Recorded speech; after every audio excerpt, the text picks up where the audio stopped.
In the dusty heart of West Texas, where the sun bleeds into the horizon, lived an old man named Caleb. To the local ranchers, Caleb was a relic, a simple farrier who spent his days in a soot-stained forge, shoeing horses and talking to animals. They called him Crazy Caleb because he refused to use modern machinery or chemicals on his small patch of land. 15 years ago, Caleb did something the whole county called madness. He took in a violent foster care runaway named Jackson, a boy the system had given up on. People warned Caleb that a wild dog would eventually bite the hand that fed it, and they were right, or so they thought. Today, a massive multi-billion-dollar agriculture firm is at Caleb's gate with a federal eviction notice. They want his land for a toxic waste runoff site. But as the bulldozers prepare to roar, a black government SUV pulls up.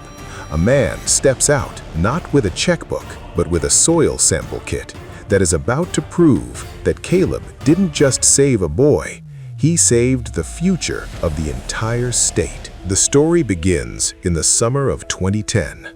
Caleb was 60 then, his back strong from decades of working with iron.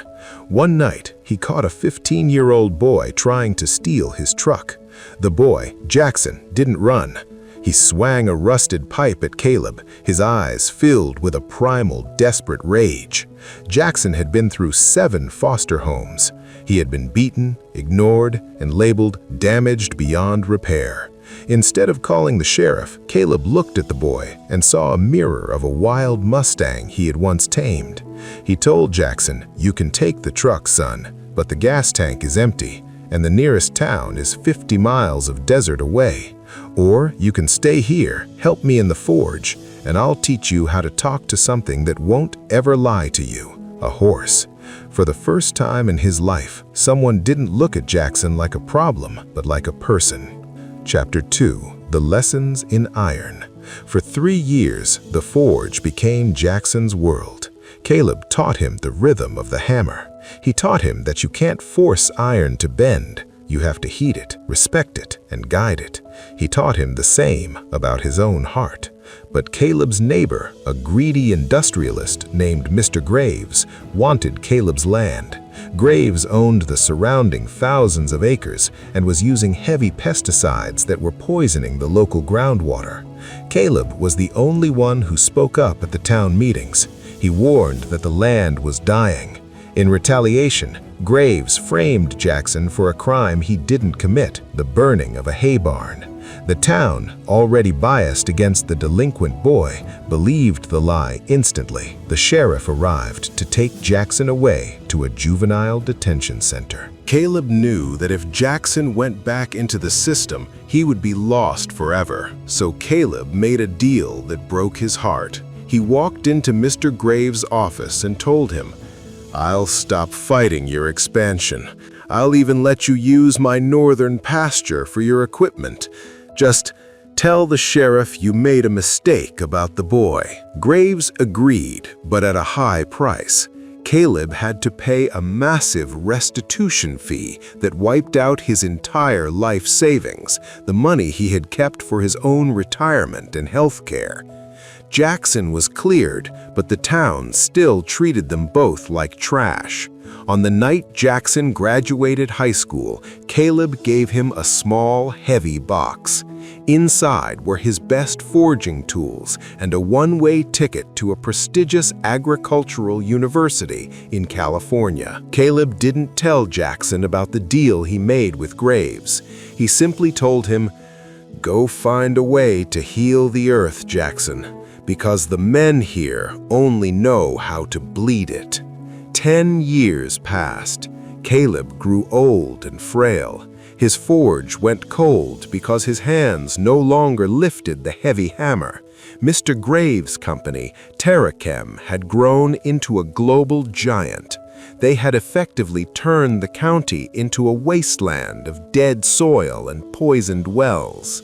Because Caleb had no money left, he fell behind on his taxes. Terrachem used their lawyers to buy up Caleb's debt. They sent him an eviction notice, giving him 48 hours to vacate the only home he had ever known.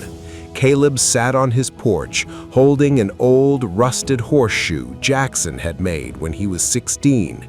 He had no lawyer, he had no money. He was just an old man waiting for the end of his story. Monday morning arrived with the smell of diesel. Mr. Graves stood at the edge of Caleb's property, a smirk on his face. He told Caleb, "Progress is like a storm, old man. You can't stop it with a hammer and an anvil. This land is now a designated industrial waste zone. Move, or the bulldozer moves you." Caleb didn't move. He sat in his rocking chair, his eyes fixed on the horizon. The crowd of townspeople gathered, some feeling guilty, others just watching the show. The bulldozer started its engine, the black smoke choking the air.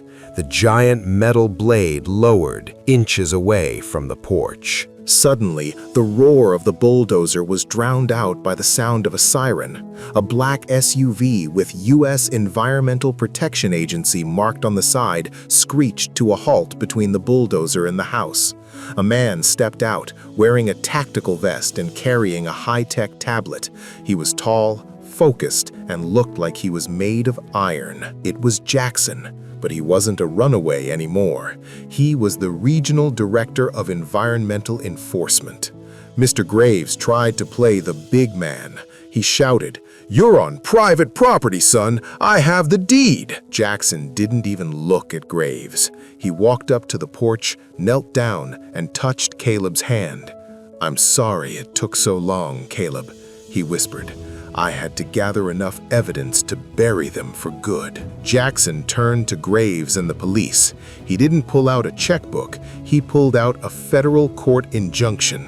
"For 10 years, Jackson announced, his voice booming across the ranch, "Terrachem has been illegally dumping neurotoxins into the Edwards Aquifer.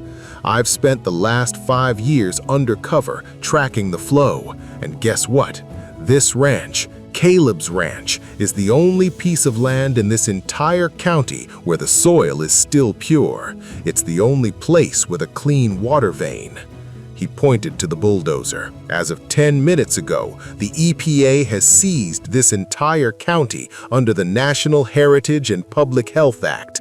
Mr. Graves, your company is being shut down. Your assets are frozen, and you are under arrest for environmental racketeering and endangering 10,000 lives."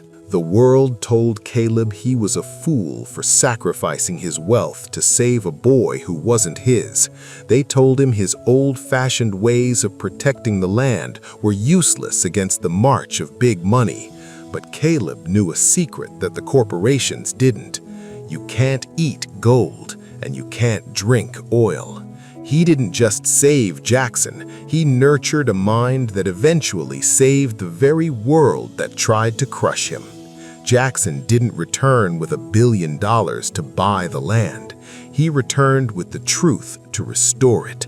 Remember, every kindness you show, every soul you heal is a seed. It might take years to grow, but when the world turns into a desert, that seed will be the only thing that keeps you alive. If this story reminded you that true power is found in integrity, not in a bank account, type truth in the comments and share this to honor the mentors who believe in us.